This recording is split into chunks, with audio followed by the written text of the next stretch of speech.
babe. Say, how about a little... Ouch! Does that answer your question, Buddy? The Adventures of Maisie, starring Ann Southern. You all remember Metro-Goldwyn-Mayer's famous Maisie pictures. In just a moment, you'll hear Maisie in radio, starring the same glamorous star you all went to see and loved on the screen, Ann Southern. But first, your announcer.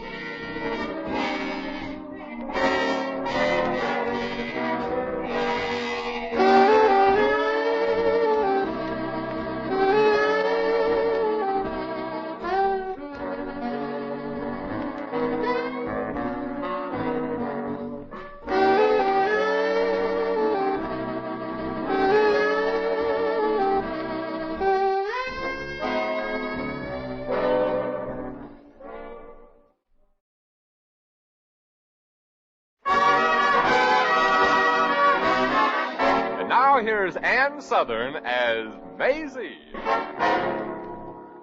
Yep, I'm Maisie, like the fella said. Maisie Revere. And I'm a showgirl. An out-of-work showgirl. I just quit a nightclub because the manager wanted me to show a little too much. So I just packed my old black suitcase and hit the road. It was way out west where men are supposed to be.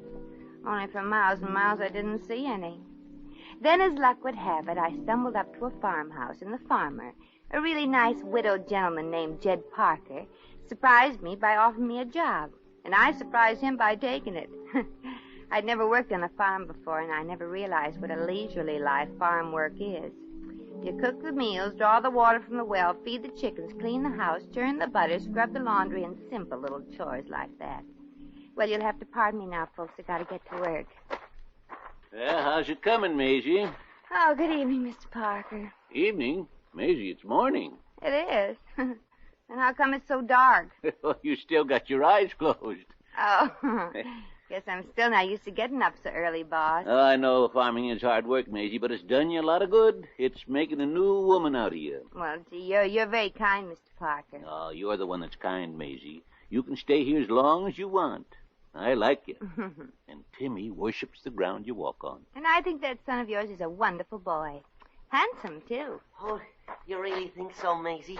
I mean, Miss Revere. Timmy, you got everything that Van Johnson has. And I pity the poor girls around here when you start breaking it in. Van Johnson? Sure. Oh, you're just laughing at me. No, we're not, Timmy. You're my little sweetheart. I am? Gosh. Well, stop blushing, sweetheart, and go down and get the mail. Yes, yes, sure. Would you like to walk down to the mailbox with me, Maisie? I want to ask you something, sort of personal. Well, I'm afraid it'll have to keep a while, Timmy. I still got these rugs to beat. Oh, okay, Maisie. I'll be right back. Yeah, Maisie, let me beat those drugs for you. You must be tired. Beating rugs is the one thing I enjoy. I keep imagining each rug is a personal enemy of mine. Well, okay, then. I'll get to work. Now, on with the fun. My agent, the guy that sold me these tight shoes, the cricket that kept me up last night. Ouch! Oh, I'm sorry, Cricket. I didn't think you were listening. Miss, I'm not a cricket. I'm Judge Snodgrass. Oh, I'm terribly sorry, Judge. But you shouldn't hide behind rugs. Where did I hit you? Never mind. Oh, that low, huh? Well, that's what you get for snooping. I was not snooping, miss. I've got the farm the other side of the fence. And say, I ain't seen you around before. You ain't Jed Parker's new wife by any chance, are you? Nope. One of his kinfolk, maybe? Nope. I'm just staying here. Oh, I see. No, you don't see. Now, what's on your nasty old mind? You tell Jed Parker for me that I won't have his hens laying eggs on my property. Oh, no, you, Sonny. From what I've seen of hens, when they're going to lay an egg, they're going to lay an egg. You ain't heard the end of this, young woman. Well, I better get back to my place. Morning air's not good for me. I got a cold in my head, and I don't want it to get down to my chest. Well, why don't you just tie a knot in your neck? I'm back, Maisie. Say, isn't that Judge Snodgrass walking down the path? Yeah. Seems like the judge and our hens don't see eye to eye. Oh. Any of that mail for me, Timmy? Oh, no, just the weekly paper and some bills and my dancing lesson. Dancing lesson? Yeah. Well, it's dancing that I really wanted to ask you about, Maisie. Oh? Yeah. Will you do me the honor to accompany me to our high school dance next Saturday night at 8:30, formal? Oh, well, Timmy, I'd love to, but, gee, think of the difference in our ages. Oh, what difference does a year or two make, Maisie? A year or two. Oh, Timmy, I love you. You do? Honest? When did you first know? I mean, am I... Am I interrupting something, old chap? Oh, Timmy, your voice suddenly got older. Oh, hello. I don't think we've met. Ronald Thornton, a neighbor, miss. And how do you do? Well, likewise, don't you know? I'm Maisie Revere. Oh, really? Uh-huh. Say, you aren't a farmer, are you? Maisie, about the dance. Well, I came to this country principally to study American agricultural methods, mostly animal husbandry. Oh, I never knew animals actually had husbands. I just thought they sort of ad-libbed those things. Maisie, I'd sure like to take you to that dance. Well, that's a joke, I'm sure. No, I mean it. I'd like her to go with me. No, I meant about the animal husbandry, Timmy. Oh. I merely dropped over to find out if you've seen her. Oh, no. Her old lady keeps her under lock and key. Maisie, about Keeps who under lock and key, Ronald? They're having a 3-piece band and... Oh, the girl I love, Miss Revere, Joan Hooper. Oh. It's a lost cause, I'm afraid. But why? I'm sure Maisie likes to dance. No, I mean my chances of marrying Joan. But why, Ronald? If the boy and girl are in love, that's all that matters, I always say. That's what I always say, too. This means an awful lot to me, Maisie. I know it does. And we must do something about it. Yeah, sure, Maisie. When it's the real thing, we must make the most of each precious moment. That's right. We should bring Ronald and Joan together. Ronald and Joan? Sure. But how, Miss Revere? Frankly, I'm going a bit out of my mind. You ain't the only one, Maisie. Timmy, come here at once. Just a minute, Timmy? Pop. Oh, all right. I'll see you later, Maisie. Now, Ronald, if you don't mind my butting in, what's the score between you and this Joan? Oh, well, Miss Revere, I suppose I'm too madly in love with Joan to have any pride left. If only I could see her once in a while. Gosh, the love bug sure's bitten a big chunk out of you. Yes, but Joan's mother simply abhors the idea of her daughter marrying a mere farmer. The Hoopers are sort of the local upper crust, you see. Oh, pooh, what's the upper crust anyway? Just a bunch of crumbs held together by their own dough. Say, what that Joan needs is a little spunk talked into her. What's her phone number? Oh, I couldn't telephone her. Her mother knows my voice. But she don't know mine. And I've got an idea how to get her out of the house. But... There's no buts about it. You want to have children someday, don't you? Oh, yes, of course, but Mrs. Hooper would never forgive Joan and me if we got married. And your children would never forgive if you didn't.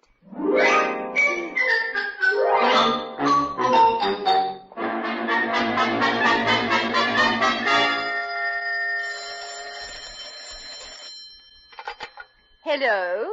Hello.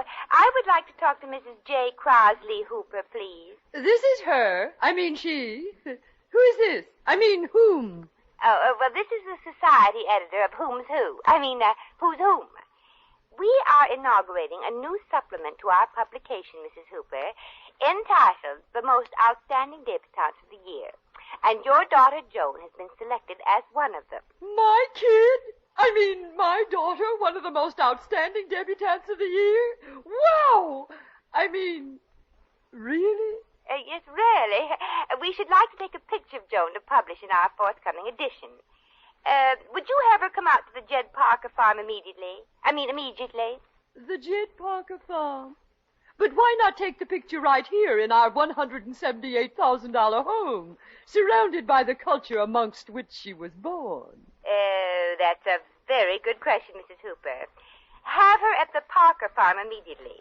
That is, unless you don't care to have Joan's picture appear in print. Oh, sure. Keep your pants... don't be impatient. Joan will be there. Au revoir, my dear. That's French, you know. Really? Well, you could have fooled me. Goodbye now. Joan, come downstairs at once. Oh, just a minute, Mother. What's all the ruckus about, Gussie? Crosley, how many times must I tell you to desist from calling me Gussie? You know what you should call me. Yeah, but I don't like to do it in front of our kid. I mean, now that we're accepted into society, I wish you'd refer to me as Augustine. And take your feet off the dining room table. Well, don't get all head up, Gussie. I got my shoes off, ain't I? Please, Crosley, don't be vulgar. It's our Joan. They want her picture took as one of the most outstanding debutantes of the season. Well, gee, what do you know? Our little stinker in society. Making her debut. Not debut, egghead. It's debut. Debut. Yes. Anyway, this will be wonderful for Joan. She'll meet new men. Now, look, Gussie, why do you have to interfere with the poor kid's love life? Pooh. Marry a farmer. Our Joni will be brought up amongst culture, not agriculture. Think of our family position. Family position, eh? What family position? Mine, Crosley, naturally. After all, I was born with a silver spoon in my mouth. And a tin tray in your hand. Crosley!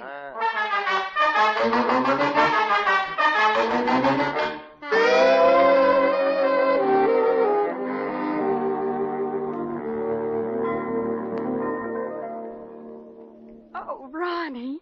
Ronnie, darling, it's been so long. I didn't dream that I'd find you here at the farm. Well, it's all Miss Revere's idea. She brought us together. Oh. Yeah, but the thing is to keep you together. And there's one real yummy way. Marriage. Will you, John? Oh, gee, I'd love to. But, Mother... What's that old crow got to do with it? Please, that old crow happens to be my mother. I mean, well, despite what she's done, she still loves me. Well, so do I, darling. And don't you want to marry me? Oh, I do, Ronnie, in the worst way. Well, then do it without your mother's consent. That's probably the worst way. But... Well, why not? You're both old enough, aren't you? I mean, for a license. Well, I'm 28. And I'm almost 18. I'm 17 and 7/8. Well, that ain't exactly a December and May wedding, but there is a sizable difference in your ages. Oh, and you think that's not good? Well, maybe I've done too much thinking. Look, you two wait here. I'm going in the barn and talk to Timmy Parker and get an innocent bystander's opinion. Timmy! Oh, Timmy! Here I am, Maisie. Oh, Timmy. Huh? I want to talk to you about something very serious. Something serious? Yeah. How do you feel about marriage? Well, I think that... Huh? Me? Marriage? Yeah. I feel that that's the only answer to our problem right now, don't you? Oh, but Miss Revere, I mean, Maisie, this is so sudden. Well, I know, Timmy. It was for me, too. I'll have to ask my pop what he thinks first. Oh, I know he'll bring up the matter of the difference in ages. Oh, but that doesn't matter when two people both want each other so desperately, does it? Doesn't it? I mean, of course it doesn't. Does it? Well, that's a question I want you to answer, Timmy. Oh, well, I guess when it's bigger than both of us, who are we to fight against it? Then the answer's yes? I guess so. But when? When? Right away, of course. Right away? Well, sure. Timmy, what do people in this town, people madly in love who can't wait, do to get married quick like without waiting for a license? They drive to Quigley. Judge Wiggins there don't ask too many questions. Good. We'll all go to Quigley. All? Sure, the four of us. Joan, Ronald, you and I. That'll solve the witness problem. Yeah, gotta have witnesses. I can be ready as soon as I finish my algebra homework. Oh, I'm so glad that you and I both see eye to eye on this desperate step. Oh, golly, Timmy, I'm so happy about it I could kiss you. Oh, please, Maisie, not now. Later, when it'll be legal.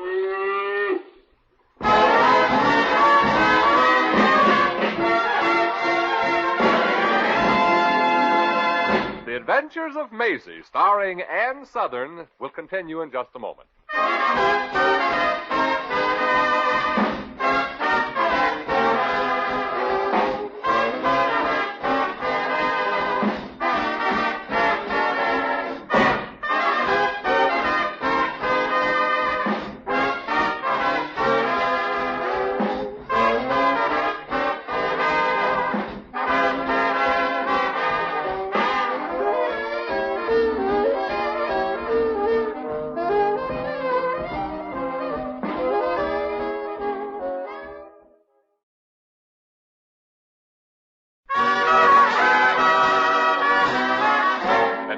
Back to Maisie.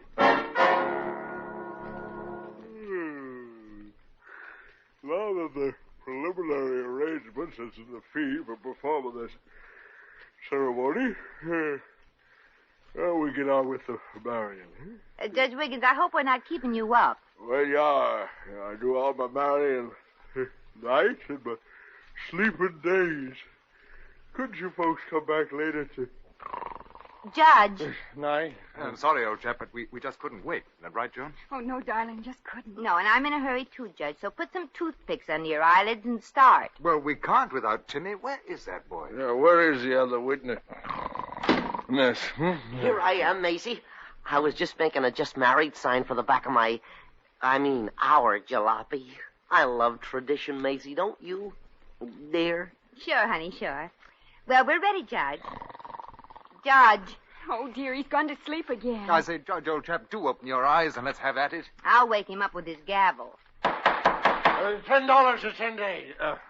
Yes, waiting. Take your places. Okay. Do I take the bride's hand, Judge? Oh, well, hardly, old boy. I'll do that. You? Well, naturally, Timmy. Then after the ceremony, he goes on a honeymoon with the bride. He goes? Say, that's going a little too far. Don't you think so, Joan? Well, of course not. I expect it. You do? Timmy, didn't your father tell you about the facts of life? Yeah, but gosh, he must have skipped something. Maisie, won't it be a little embarrassing to have Ronald along on our honeymoon? Well, of course not, Timmy. You see, our honeymoon. Timmy, I'm the one that's getting married. Oh, gosh, I'm sorry, Joan, but Maisie asked me first. Well, I'm afraid there's been a mistake, Timmy. She's marrying me. Are you, Maisie? No, he means Joan. He and Joan. He and... Oh. Silly of me to think I'm sorry, Timmy. Oh, so am I, Timmy. You're not the groom. You're just the best man. The best kid. Shit.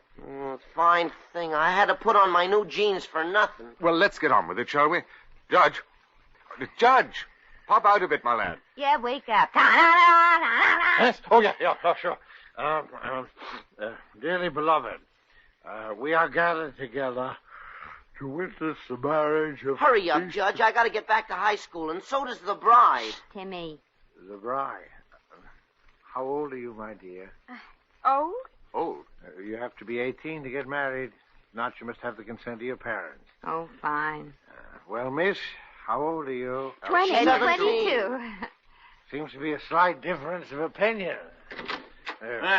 So I'm just in time, huh? Yeah, Mr. Parker, it's almost over. Timmy, you're not marrying that show person. Well, now, I say, old chap, you've got this thing all wrong. It's that actress I've had all wrong. She's not going to marry my son. Oh, well, Mr. Parker, it's Joan and Ronald that are getting married. Oh. Shall we start again? I'm a tired man. Do you, Joan? Where's her folks? Home. Go ahead, Judge. Do you? Oh, then they gave the consent, huh? Couldn't be married unless they did. Joan's underage, you know. Do you, Joe? Underage? Oh, now look what you've done, Mr. Parker. Oh, please, Judge, please. I love him. Yeah, I'm sorry, little girl. You come back when you're 18.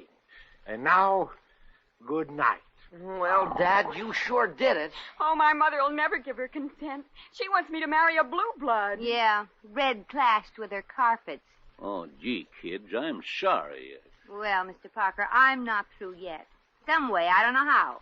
I'm going to get these two kids married if it has to be over your dead body. And at the moment, that's a very tempting idea.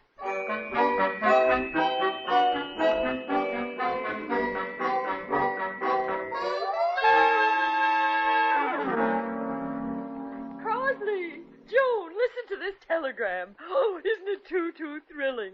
It's from Ronnie's sister, Lady Millicent Smythe.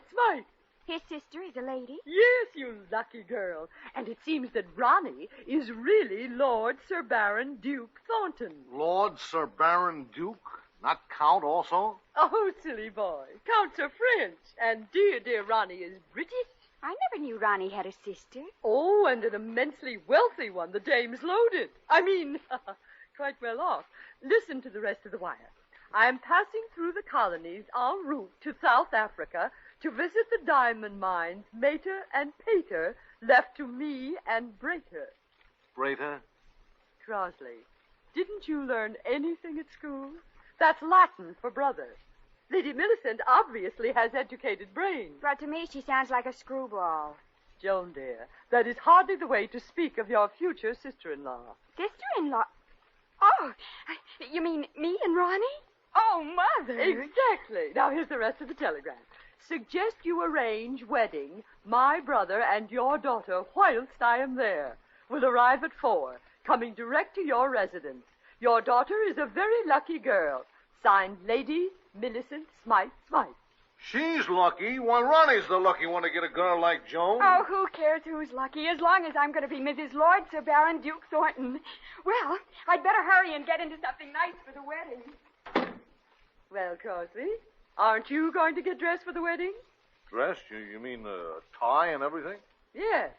And wear your tails like you did at the opening of the opera. Tails? And no brown shoes this time. Okay, all right. Oh, darling, it'll be a beautiful ceremony. And we'll have dear, dear Judge Snodgrass perform it. Oh, I know he'll be just delighted to meet Lady Millicent. Well, Crosby, you haven't said a word about the lovely plans I have. Aren't you going to say something? Rah, rah, rah.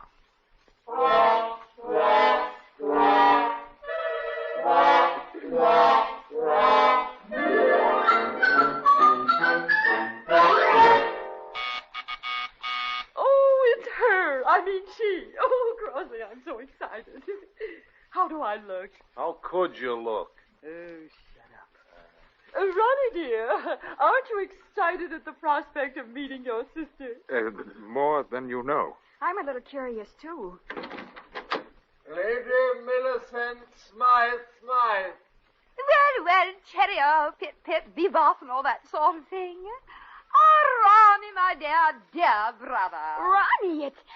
Hello, Millicent, old girl. 'Tis quite a surprise seeing you. Yes, 'tis, isn't it? Jolly seeing you again, old girl. I trust everything at the old castle of ours is quite, jolly. How are the moats? The moats? Oh, they're fine. They send you their dearest regards, you know. All sorts of greetings from your cronies at Leicester Square. That's Lester. Oh, yes. Lester sends his regards, too. Laid up, the poor chap is. Hurt his leg at some game of sport. Oh. Cricket? No, broke it. Broke it? Oh! Such a delightful sense of humor. Oh, so this is the lovely bride. Oh, dear, no. I'm her mother. Oh, and so young, too. Jidoo. Jidoo. This is the bride, my daughter Joan. Jidoo. Jidoo. I'm her old man. Jidoo. Jidoo yourself. Put it there, sister. Put what where? Oh, you mustn't mind my husband, Lady Smythe. You see, he was raised on a ranch. Well, what say? Shall we get this wedding whatnot over with, what? Yes. I believe I heard the judge's car pull up a moment ago. Judge Snodgrass. Well, I'm here, ready to perform the ceremony. Howdy, Crosley, Joan, Ronald. Oh, Judge Snodgrass. Judge Snodgrass, this is Ronnie's sister from England, Lady Millicent Smythe. Oh, Fair to middling. Lady Millicent, what are you doing with Joan's veil over your face? we just thought I'd wear it till after the ceremony. My face gets chilled from the draft. Well, Lady Millicent, I'll get you something else. A pillow, perhaps. Oh, don't bother, really. The veil will do. We British are quite used to roughing it, you know. Well, Joan needs that veil more than you. That's what you think. Now, nobody's holding up the wedding of my daughter to the man she loves. Yeah, let's get it going. I gotta get the doctors for another treatment. Some fresh girl hit me plumb on my sacroiliac over at the Parkers this morning. Millicent, let Joan have the veil and let's go on with the wedding. Our train leaves shortly. Yes, our honeymoon train. Yeah, so give us that veil. Oh, Rosalie, you shouldn't have. If I ever see that girl again, I'll... You... Yes, Crossley, you shouldn't have. Judge Snodgrass, you know Lady Millicent? I know her, and believe me, she ain't no lady. Now, listen, you old goat. Just because I happen to be working at the Parker farm. Oh, working.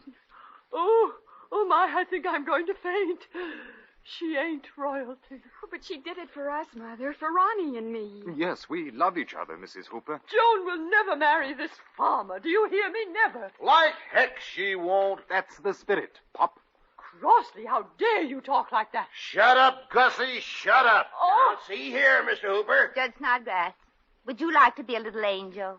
Well, sure. Then drop dead. Oh, Crossley. Crossley, you haven't spoken to me like that ever. Not in 20 years. Then I'm 20 years late. Then we can be married, Father? You're darn right you can. Oh, Joan, darling, at last. Well, if Mrs. Hooper's against it, I won't perform the ceremony. But we'll miss our train. No, you won't. We're all going back to Judge Wiggins over in Quigley in a hurry. And Joan, Yes, Maisie? if we're ever going to get Judge Wiggins through it, you'd better bring an alarm clock.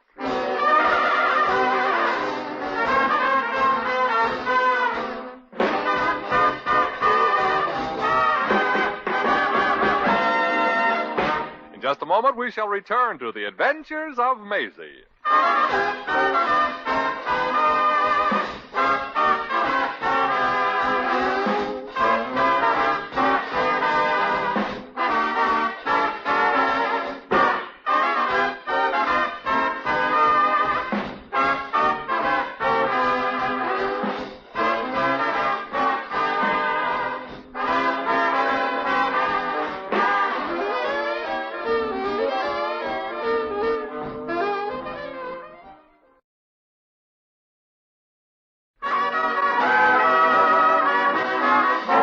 Once again, here's Maisie.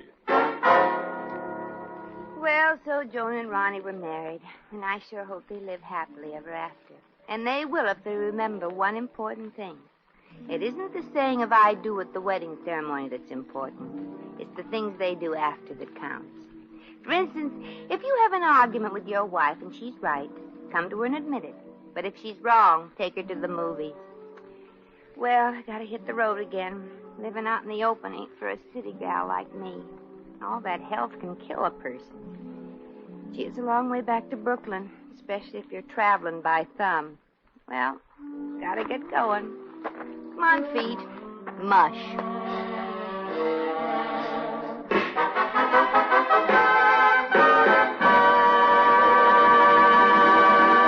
You've just heard The Adventures of Maisie, starring Ann Southern.